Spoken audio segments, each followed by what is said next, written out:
Então, eu coloquei estudando o Evangelho, porque eu estou fazendo um estudo, né, do Evangelho e estou criando, então, essas apresentações para que nós possamos refletir conjuntamente. Então, já algumas séries de temas já abordamos, e esse, então, eu queria estar trazendo para vocês o nosso primeiro tema a ser estudado, que é um endemoniado na sinagoga, que nós vamos pegar no livro de Lucas, no capítulo 4, versículos 33 a 36. Então, primeiramente, estudando o Evangelho é uma proposta despretensiosa de aprofundarmos um pouco mais da superfície da letra, mergulhando nos múltiplos ensinos que os textos evangélicos proporcionam ao longo da eternidade.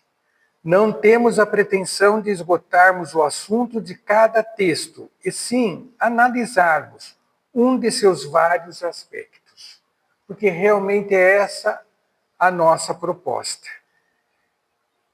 Nós sabemos que à medida em que nós vamos lendo, estudando, refletindo, o Evangelho tem uma grande propriedade de dilatar os nossos horizontes de entendimento. Então, sempre nós vamos acrescentar algo. Então, hoje nós vamos trazer aqui esta apresentação. Com certeza, amanhã, se nós lêssemos novamente, algo mais seria acrescentado. Por quê? Porque a base de hoje, do estudo de hoje, nos permite ampliar o raciocínio amanhã. E é assim que a doutrina dos espíritos, né, ela procura promover a educação de seus adeptos através dos estudos sistemáticos do Livro dos Espíritos, do Evangelho segundo o Espiritismo e das outras obras de Kardec. À medida em que nós reiniciamos o estudo, ampliamos, aprofundamos mais esse conhecimento. E também a ideia é justamente de procurar desmistificar, procurar decodificar as passagens do Cristo que está numa forma alegórica e trazer dentro de uma realidade que nós podemos agora entender, né? Porque sabemos que no amanhã haveremos de compreender mais profundamente esses ensinos. Assim sendo, tudo quanto Jesus realizou durante sua passagem no plano físico não tinha o caráter particular nas suas ações. Como nós vamos ver aqui, um endemoniado que vai ser beneficiado. É um leproso, é um enfermo, um sermão que ele profere. Não era só para aquele momento, para aquelas pessoas que ali se encontravam. Nós temos que ir além, tentar entender o que traz aquela cura para a nossa realidade, para a nossa vida, para a nossa pessoa, né? No que aquilo vai poder se enquadrar. Mas sim uma oportunidade de ensino para os presentes de época e para a posteridade, que somos nós hoje. Assim, as curas, os sermões, as exortações e advertências traziam um fundo de ensino a ser refletido e praticado. Por essa razão, que estudar o Evangelho, ler o Evangelho, nunca é algo assim repetitivo. Ah, essa parábola já cansei de ver. Ah, esse texto, nossa, eu sei do começo ao fim. Não. Nós temos que entender que não é esta proposta que Jesus veio nos trazer ao deixar a boa nova para que nós pudéssemos folhear, assimilar e vivenciar, principalmente. Assim, vamos ver neste episódio registrado pelo evangelista de Lucas as lições que poderemos extrair, né, desse texto a seguir. Um endemoniado na sinagoga. E estava na sinagoga um homem que tinha o espírito de um demônio imundo. Exclamou em alta voz, dizendo: Ah, que temos nós contigo, Jesus Nazareno? Vieste a destruir-nos? Bem sei quem és, o Santo de Deus. E Jesus o repreendeu, dizendo: Cala-te e sai dele. E o demônio, lançando-o por terra no meio do povo, saiu dele sem lhe fazer mal. E veio espanto sobre todos, e falavam um com os outros, dizendo: Que palavra é esta, que até os espíritos imundos manda com autoridade e poder, e eles saem? Então, essa passagem, quem quiser ler, está no Evangelho de Lucas, capítulo 4, versículos 33 a 36. Veja, é um fato ocorrido assim, até muito frequente no tempo de Jesus, na presença de Jesus. Mas por que existe a preocupação de estar registrado num dos evangelhos? É essa a razão pela qual nós devemos, ao ler esse texto, tentar extrair o ensino que ele está tentando nos trazer. E não simplesmente o fato em si, né, que acontecera. Assim, então, vejamos versículo a versículo. Começamos assim. E estava na sinagoga um homem que tinha o espírito de um demônio imundo, e exclamou em alta voz: O que vem a ser um demônio imundo? Senão, em nossa linguagem, um espírito obsessor. Porque naquela época não existia a expressão espírito. Não existia. Eles falavam demônio, que é demo, que vem do grego, demo, que é espírito, em suma. Mas não tinha a palavra espírito em si. Então, com o passar do tempo, essa palavra ela foi desvirtuada, sua conotação ganhou outro significado. Deixou de ser um espírito simples para ser um espírito malfazejo. Tanto que Jesus aqui ele diz muito bem, né, Lucas, demônio imundo. Porque existiam demônios bons, espíritos bons, imundo, né? Então essa é a primeira coisa que a gente tem que ver. Então, infelizmente, nós sabemos que existem algumas traduções bíblicas hoje que está escrito espírito, mas é uma versão equivocada, inclusive tendenciosa, para justamente dar uma conotação negativa ao espiritismo, né? Mas na tradução original é demônio, né? Muito bem. Assim, então, como a gente vê na ilustração, é o que a gente vê hoje no dia a dia, né? E que sempre existiu. Espíritos que vão envolver aqueles seres encarnados, no caso. Muito bem. Por que podemos ter sua companhia, senão pela afinidade que trazemos em relação aos nossos hábitos, costumes ou atos praticados? E aí que então vem a lição. Por que aquele rapaz, aquele homem, estava tomado por esse demônio imundo, por esse espírito obsessor? Nós não somos reféns ao léu, né? Um espírito simplesmente vai falar, não, eu vou obsediar ele ou ela. Não. A obsessão, o envolvimento espiritual, ele se dá por afinidade.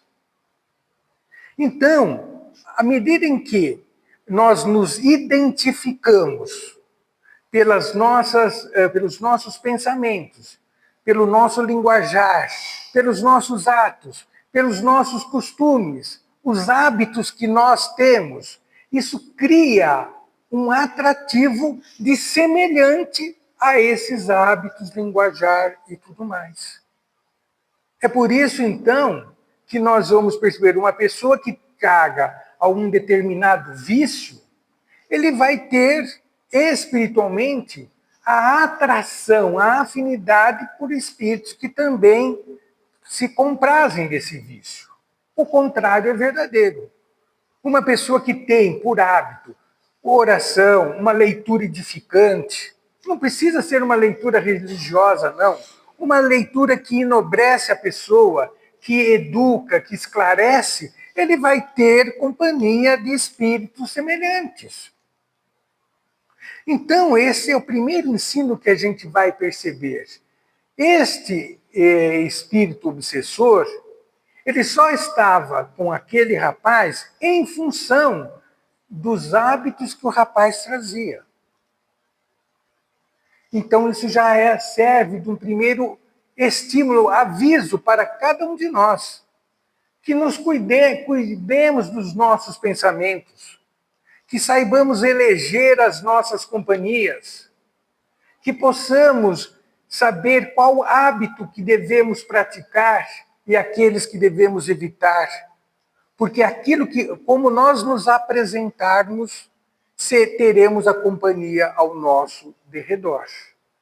E assim, a outra observação interessante é o fato de simplesmente estarmos num ambiente religioso, estejamos livres dessas companhias. Precisamos entender que a religião nos ensina a evitá-los. Porque muitas pessoas acham, eu cumpri a minha obrigação semanal. Eu fui à missa, eu fui ao culto, eu fui à casa espírita assistir a palestra, eu tomei meu passe, e por que eu continuo passando por aflições, mal-estar, um nervosismo inexplicável? É porque, enquanto você está no ambiente religioso, seja ele qual for, você está recebendo o amparo, a assistência, sem sombra de dúvida. Acontece que quando nós colocamos o nosso pé lá fora, aí nós voltamos a ser o que sempre fomos. E aí nós vamos, então, deixar esvair toda essa energia que nos foi dada. Então nós precisamos conservar esta energia, este amparo, esta assistência, essas boas companhias que uma casa religiosa nos oferece. Eu não estou dizendo aqui a casa espírita, estou dizendo casa religiosa. Então, quando vamos a uma casa religiosa, nós vamos lá para nos instruir, para nos abastecer, e não simplesmente para cumprir um hábito religioso. Essa é a ideia. Por isso que, agora, a doutrina dos espíritos, ela tem um pilar muito firme, que é da educação, que é do ensino, do esclarecimento. Não trazendo nenhum tipo de restrição e não nos favorecendo a nada, mas ressaltando o livre-arbítrio que trazemos. E por esse livre-arbítrio, nós teremos as consequências. Então, neste primeiro versículo, nós podemos ver isso. Então não adianta a pessoa, infelizmente, às vezes vai a uma casa espírita com o intuito de se livrar de uma obsessão, de uma influência. Então acha que o fato de ir lá vai ser suficiente, de tomar o passe vai ser suficiente. Não. O fato de estar numa casa religiosa, ele vai procurar mudar o seu padrão vibratório. Ele vai receber energias através do passe da água fluidificada, no transcorrer de uma palestra.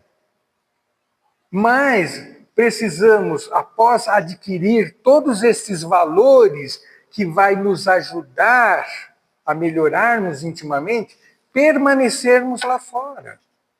Porque senão, de nada adiantará.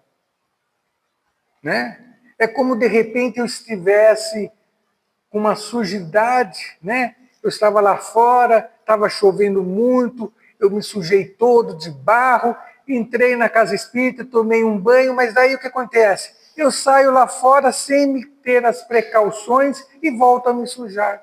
O que adiantou tomar o banho aqui? Percebe? Oi.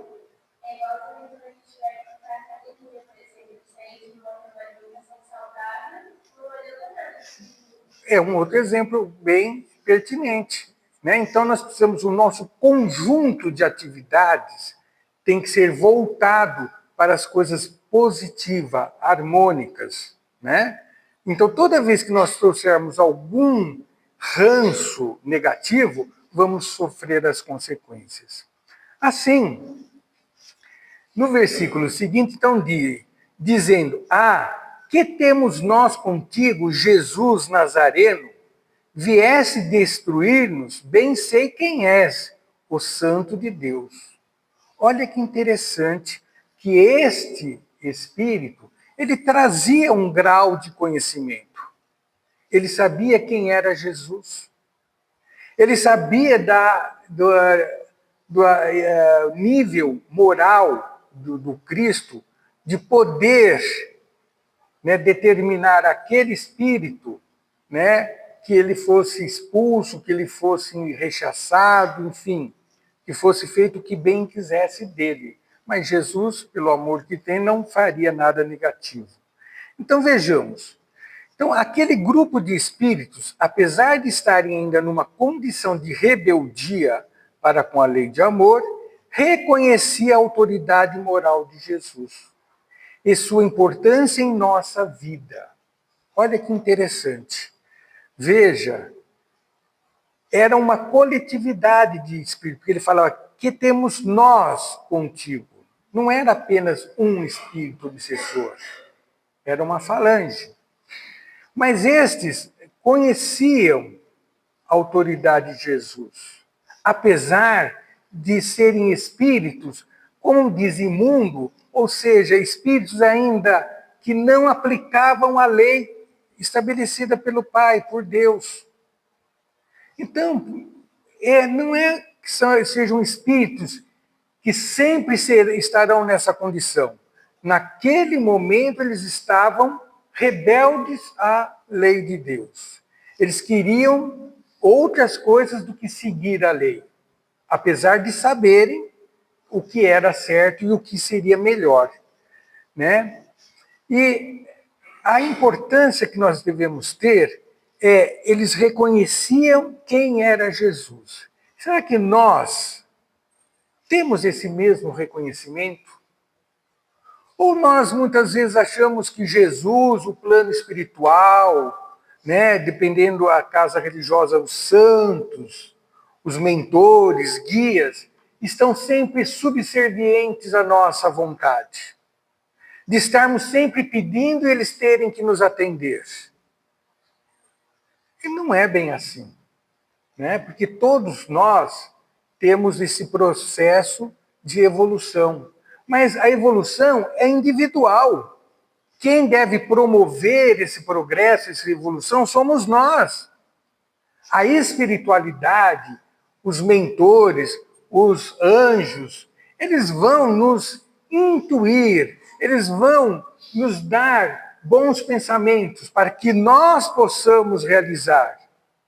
Mas eles não poderão fazer por nós aquilo que cabe a cada um de nós realizarmos.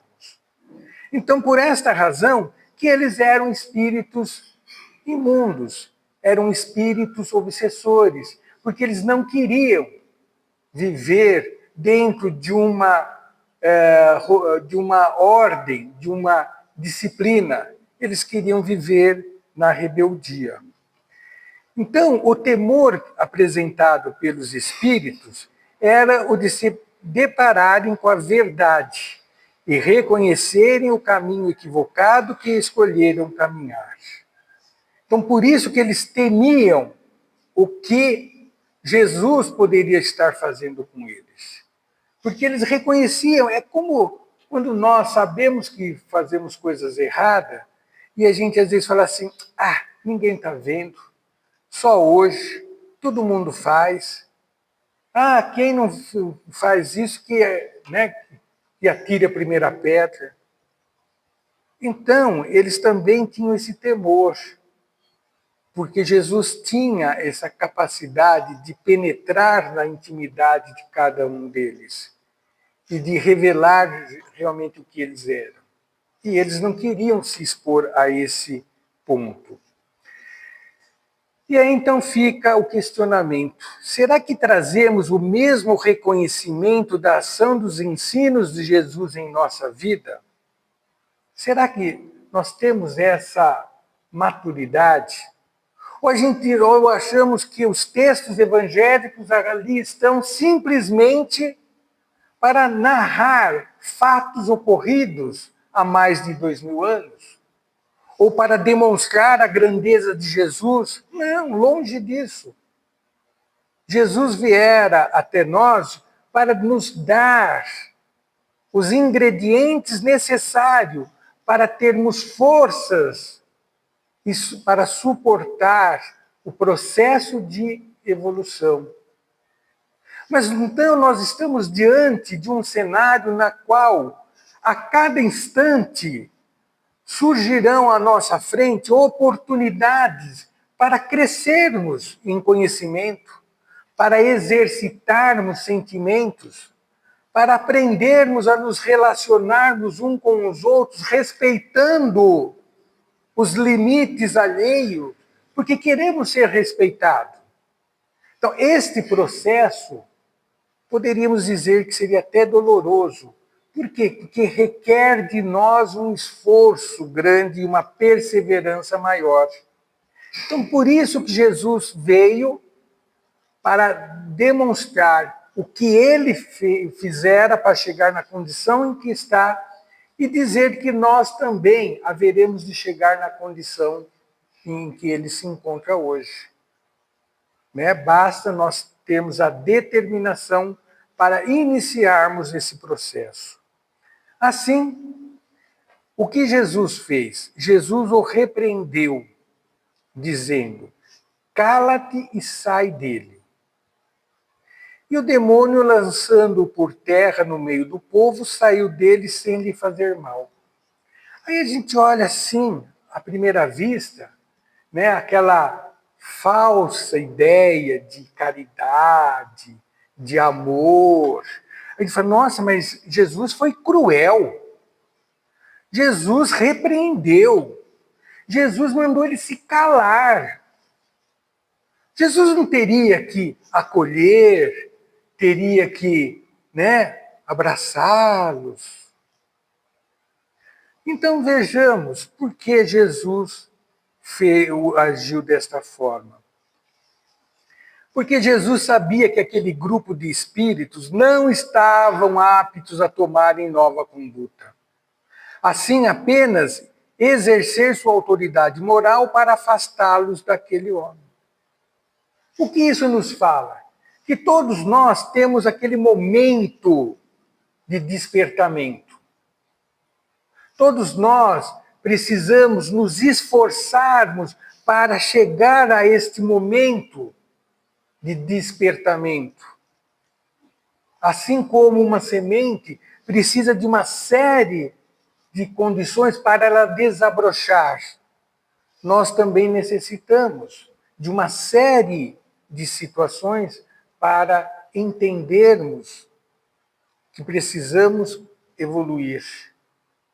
Por isso que a vida nos oferece essas oportunidades, nos dando esses ingredientes, nos dando estes subsídios para esse nosso despertar. Mas precisa haver a vontade para tal. E aqueles espíritos, Jesus percebera que eles não estavam propensos a mudarem. Então, não adianta você querer insistir quando a pessoa está impermeável ao acolhimento de um ensino, de um amparo, de uma assistência. Por isso que Jesus agiu assim. Que não adiantaria Jesus falar de uma forma mais doce, porque eles precisavam de energia. Por isso que Jesus fala assim: cala-te e sai dele. Não dando chance para a argumentação. E às vezes nós precisamos também ter essa atitude. Quando nós percebemos que alguém está receptivo ao nosso diálogo, à nossa ajuda, devemos então estender essa ajuda. Mas quando percebemos que aquela pessoa está refratária àquele ensino, não adianta você jogar pérolas aos porcos. Porque ela vai precisar de outro processo, talvez doloroso, para se despertar. Por isso que existe a expressão: quem não vem pelo amor, vem pela dor. Então, aquele grupo de espírito não estava receptivo ao amor do Cristo.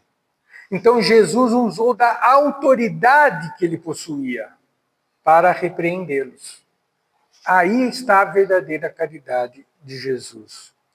Aí, que interessante. Diante da oportunidade vivenciada por aquele homem obsedado com a presença do Cristo, caberia a ele ter novas condutas, evitando nova obsessão. Então, Jesus, por misericórdia, atendera à necessidade daquele ser obsedado, aquele homem, né, que estava sobre o jugo daquela falange. Mas, se este, por sua vez, não tomasse uma resolução em sua vida e permanecesse a alimentar as mesmas razões pelas quais aquela falange chegou até ele, uma outra falange chegaria com certeza. Infelizmente ou felizmente. Por quê? Porque isso nos faz refletir que precisamos crescer, precisamos amadurecer, não podemos ficar marcando passo, não podemos persistir nos erros que cometemos. Precisamos melhorar, lapidar o nosso espírito. Assim, o que é interessante, a ação do grupo de espíritos malfazejos, que estariam em busca de novas pessoas sujeitas à ação de espíritos infelizes. Por que falo isso? Porque olha o que diz: lançando-o por terra, no meio do povo, saiu dele sem lhe fazer mal.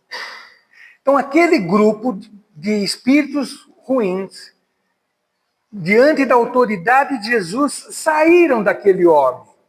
Mas eles entraram no meio do povo, à procura de outros que estivessem na mesma condição daquele homem endemoniado, para que eles pudessem se alojar, para que eles pudessem ter aquela afinidade. Então, isso o que nos fala nesse versículo? Que nós precisamos manter o equilíbrio, a vigilância de nossos atos, das nossas atitudes. E quando vacilarmos, buscarmos na oração a elevação do nosso padrão vibratório. Daí a expressão: vigiai e orai para não cairdes em tentação. Porque nós estamos, na condição evolutiva que nos encontramos, ainda existem à nossa volta uma série de espíritos de diferentes tendências, de diferentes necessidades, de diferentes propostas. Então, eles vão se afinizar com aqueles semelhantes.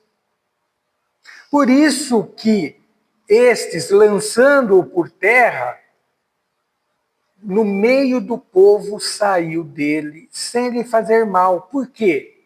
Eu saio desse, eu vou naquele que também esteja assim. Ah, mas se Deus é Pai, por que Ele permite que isso ocorra? Deus é Pai. Mas como todo pai, quer que seus filhos aprendam, né, por si. Porque se os pais fizerem pelos filhos, os filhos não saberão um dia agir por si próprios. Então nós temos que adquirir a maturidade, o equilíbrio. Por isso que estamos susceptíveis a essas situações, para que nós possamos evoluir, crescer, amadurecer. Muito bem. Continuando, então, agora, e veio espanto sobre todos, e falavam um com os outros, dizendo: que palavra é esta, que até os espíritos imundos mandam com autoridade e poder, e eles saem? Olha que coisa interessante. Este era o que o povo estava falando um para com o outro. Vejam que nesse diálogo paralelo, eles tinham um entendimento da influência do plano espiritual. Que palavra é essa que até os espíritos imundos, eles sabiam que eram espíritos que estavam ali, né? Que eles chamavam demônios, diga-se de passagem, que existia então esta influência do plano físico com o plano espiritual ou astral, cada um dá o termo que achar melhor sua compreensão. Isso mostrando que nós estamos sujeitos a influências. Mas nós não podemos ser reféns dessa influência, a menos que não tenhamos equilíbrio. Mais uma vez, devemos ressaltar aqui a importância de procurarmos os valores positivos da vida. Saber ter a educação íntima para que não sejamos vítima dessas situações infelizes. Muito bem. Então, as pessoas que assistiram àquela ação de Jesus se espantaram. Não conseguiam entender a extensão da importância da missão do Cristo em nossa vida. E é isso muitas vezes que ainda fazemos. Vê simplesmente o fato em si, mas não vê o ensino que aquele fato nos traz. Eles admiravam, e por isso que muitos seguiam a Jesus, porque queriam resoluções das coisas imediatistas. Alguns pelas enfermidades que traziam, outros pelas contendas familiares de divisão, partilha de bens, outros por interesses de querer menosprezar o Cristo para criar evidências, mas não procuravam observar o que aquele homem estava realizando naquele momento. Qual era a sua proposta? Porque ele nada pedira, ele nada adquiriu fisicamente, materialmente falando. Não tinha nem aonde poder reclinar sua cabeça, a não ser, né, naquilo que lhe ofereciam, que ele nada tinha. Então, a imaturidade nossa, porque a gente vê, né, as coisas que nos chamam a atenção, as coisas que surpreendem as nossas expectativas.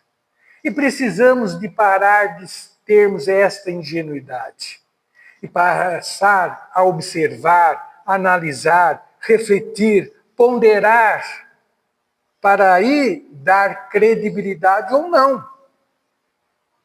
Por isso que, infelizmente, ainda existem os falsos cristos que campeiam, né, por todos os cantos, porque eles têm, né, a capacidade, o magnetismo de influenciar quem? As pessoas ingênuas. E as pessoas que querem facilidade na vida. E Jesus vem nos mostrar que as conquistas que devemos ter não é através de facilidades, mas é de trabalho persistente. Por isso que a nossa existência, de todos nós aqui, ela é envolvida de várias situações de conflitos, situações que nós precisamos resolver, porque é isso que nos faz crescer. Então, a missão do Mestre é nos habilitarmos a desenvolvermos a autoridade moral suficiente para evitarmos o erro e suas companhias e seguirmos seus ensinos redentores. Por isso que Jesus veio até nós, por isso que ele deixou o Evangelho, por isso que o Evangelho tem essas inúmeras curas, estes vários sermões, essas exortações que Jesus realizava, porque ali está a essência que precisamos extrair para crescermos enquanto espírito que somos. Por isso que o Evangelho sempre ele é algo a ser descoberto. Que ninguém se engane achando, eu já li, já sei tudo. Você simplesmente passou pela superficialidade da letra. Vamos aprofundar cada vez mais e quanta coisa vamos aprender. Assim como as conclusões que podemos tirar desse primeiro estudo, estamos a caminho de nossa maturidade espiritual. Somos espíritos em processo de evolução. Ora, se estamos em processo de evolução, é sinal que é passível de errarmos. O que não é passível é de persistir no erro. Errar é comum para quem desconhece. Mas a partir do instante que você passa a conhecer o que é certo e errado sobre aquele tema, persistir no erro já é, então, um equívoco que nos trará grandes prejuízos. Então, não tenhamos receio de ter errado. Vamos ter cuidado em não repetir este erro. Ao longo desse percurso, poderemos nos deparar com companhias que queiram retardar nossa marcha. E todos nós sabemos que isso é uma realidade. Quantos, são aquelas pessoas de uma aparência, doce, amigável, mas no fundo traz aquela vontade de dificultar o nosso progresso, o nosso bem-estar. Mas isso faz parte do momento de aprendizado, porque à medida em que nós vamos adquirindo conhecimento, saberemos rechaçar esse tipo de companhia. Por isso que Jesus falava, amai os vossos inimigos. Amar o inimigo não é beijá-lo, abraçá-lo, não. É não fazer mal, não querer mal do jeito que ele quer para conosco. Esse é o amor que podemos dar naquele momento. Mas saber reconhecer quem efetivamente nos quer bem e quem traz interesses outros. Devemos assumir as consequências de nossos atos e, dessa forma, as companhias que elegemos estar conosco. Não vamos culpar A, B ou C por eu ser assim. Eu sou dessa forma porque eu escolhi esses valores que eu trago. Se são valores negativos, eu tenho que assumir, não ter vergonha. Porque reconhecendo, eu sei aonde eu tenho que melhorar. É muito falado na doutrina espírita sobre a reforma íntima. Mas eu só posso reformar aquilo que eu reconheço estar errado. Porque se está bom, eu não tenho que reformar, eu tenho que preservar.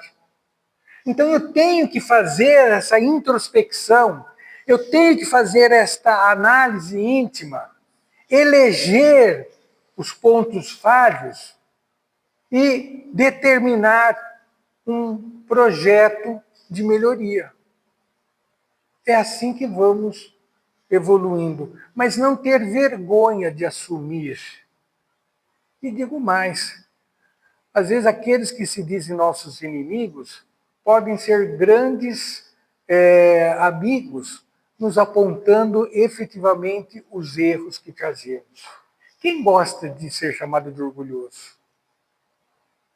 Quem gosta de que faz se você é um egoísta? Mas às vezes nós somos. né? E não queremos aceitar. Todavia, devemos estar conscientes que o Cristo nos oferece um caminho seguro a ser percorrido, que é o seu Evangelho. Por isso, de estudarmos, conhecermos e vivenciá-los, porque ele já percorreu esse caminho que nós haveremos de percorrer. Ele já chegou ao destino que um dia chegaremos. Ele já se encontra na condição de espírito puro, que um dia também seremos. Por isso que ele é o caminho a ser seguido, a bússola da qual devemos utilizar. Ao fazermos a opção sugerida por Jesus, saibamos que, quando cansados e abatidos, teremos à nossa frente as mãos do Cristo, nos erguendo e dizendo: prossiga, te aguardo no reino do céu. Então, é exatamente isso que nós temos que ter como alavanca para o nosso progresso, como a mão estendida de Jesus, que está sempre disposto a nos ajudar. Mas precisamos saber que ela existe. Precisamos saber que ela está à nossa disposição. Precisamos limpar, né, a nossa visão embaçada que se encontra pela materialidade da vida, pelo chamariz que a matéria nos oferece, para poder vislumbrar este reino dos céus. O que é este reino dos céus? É a paz interior, é a consciência tranquila, é o sentimento de ter percorrido um dia todo e, ao deitar, podermos dizer: graças te dou, Senhor, pelo dia que me deste, para poder avançar um pouco mais. Que Jesus nos abençoe hoje e sempre.